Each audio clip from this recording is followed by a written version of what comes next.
A very happy and cheerful morning to all my dear students.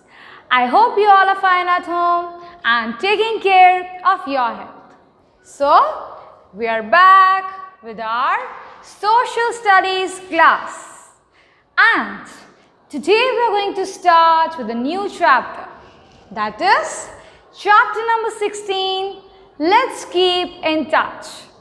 Okay? So as the name suggests, let's keep in touch. This is a chapter about communication. Okay? See, in ancient times, as we know, it was so difficult to send messages to each other, isn't it? It was very difficult in ancient times. But now, because of the improvement in technology and there are so many latest facilities available, so communication has become very easy, right? So in this chapter, we are going to study about different methods of communication. So first let us start with the introduction part. From the ancient times, when messages were sent through pigeons or messengers, and then through the Postal Service, and now through fax, SMS or email, we have come a long way, isn't it?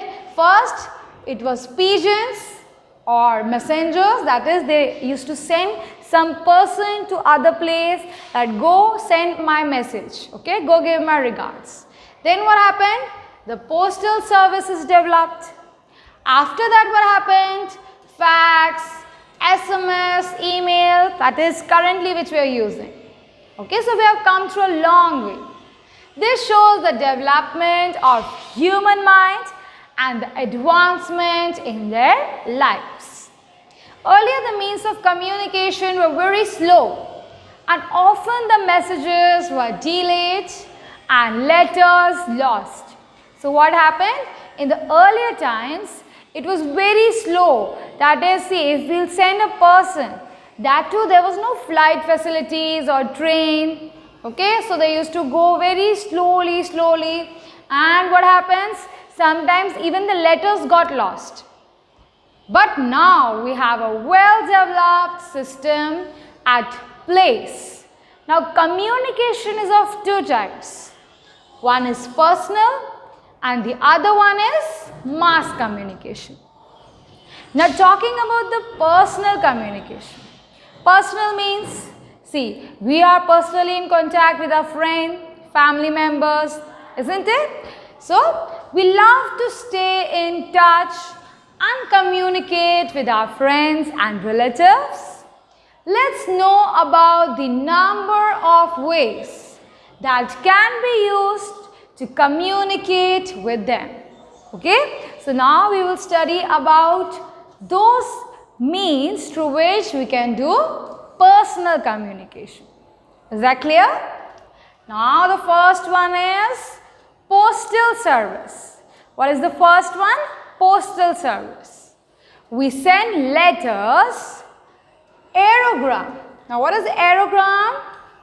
See, aerogram is also called air letter, an airmail letter written on a single sheet of lightweight paper that folds and is sealed to form an envelope. Okay, what is an aerogram? It is an air letter. Okay, it goes through air, and see, I'll just show you some of the images. Okay, see, this is how it goes. This is how an air letter looks like. Is it clear? Now continue. So we send letters, aerogram and parcels by using the Postal Service. Okay? We send a letter through normal post by putting it in an envelope and affixing a stamp on it. So what we do? We put the letter in an envelope and we put a stamp on it. Okay? Important or urgent letters can be sent through registered post or courier. Okay, so important or urgent letters. Sometimes we have certain emergency. Okay, so during that kind, what we can do is we can send through registered post or couriers.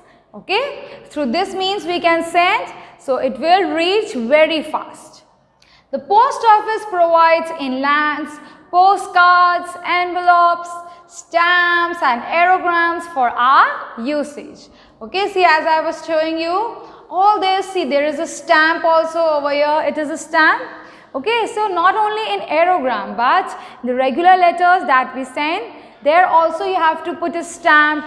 You have to put the letter into an envelope. Okay, you have to write the address properly. Can you see? So this way you have to keep all these things in mind.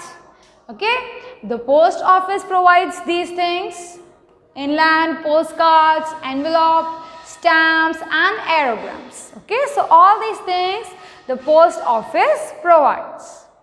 It is the most widely used means of communication. Now the next one is telegraph. What is it? Telegraph. Samuel Morse invented the telegraph. Okay, who invented? Samuel Morse. Telegrams were used to send short messages. Okay, in earlier times it was used to send short messages in the form of a code. Okay, see, if you want to send a message, short one, we can send through telegraph in the form of a code called the Morse code. What is it called? The Morse code. See, over here there is a picture of Morse telegraph key also. Okay, now no one uses telegraph, but in earlier times it was used to send short messages. This was made with the help of dots. With the help of dots it was made. Later, coded messages were sent through wires by means of a telegraph. Okay, so later on what happened? It was sent through wires by the means of telegraph. Earlier it was sent through dots. Okay, dots were connected. These coded messages were received at the other end by an operator. So, what happened? That the message that was sent to the other party, someone who's living far away, so they will send these coded messages. Okay, and they received it. Now, these were then decoded. See, we have sent a coded message. There is some hidden code. Okay, so you have to decode it, you have to crack it. So, what they did? They were decoded and put into words and finally sent to us. Okay, is it clear what they did?